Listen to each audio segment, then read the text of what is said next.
अ, माझ्या मुलीचं ॲडमिशन आम्ही कॅली क्लास प्री स्कूलमध्ये केलं. प्लेइंग ग्रुपपासून केलं आम्ही. का बरं? कारण की त्याच्यामागे एक कारण होतं की एक खेळीमेळीचं वातावरण, एक सगळ्यांचं पर्सनल अटेन्शन असतं लहान मुलांकडे. आपण पहिल्यांदा त्यांना शाळेत पाठवतो.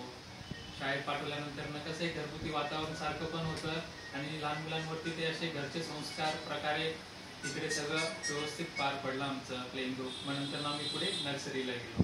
नर्सरीला पण आम्ही सेम स्कूल कंटिन्यू केली कारण की आम्हाला प्लेइंग ग्रुपचा अनुभव चांगला होता. टीचर्स सगळ्या फ्रेंडली होत्या. लहान मुलांना प्रॉपरली गायडन्स भेटत होतं सगळं. लहान मुलांकडे इंडिव्हिज्युअली लक्ष होतं. मोठ्या स्कूल्समध्ये कसं आहे की लक्ष देण्यात येत नाही, त्यांच्या पर्टिक्युलर पॅटर्न सिस्टममध्येच चालत राहतात. त्याच्यामुळे थोडी डेव्हलपमेंट ज्या लेवलला व्हायला पाहिजे तशी होत नाही. फास्ट ग्रास्पिंग पॉवर असते लहान मुलांची.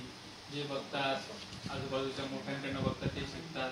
तर तिकडे ते सगळं व्यवस्थित पार पाडलं गेलं आणि अशा प्रकारे त्यांनी सगळ्या मोटर स्किल्स चांगल्या डेव्हलप केल्या मुलीच्या.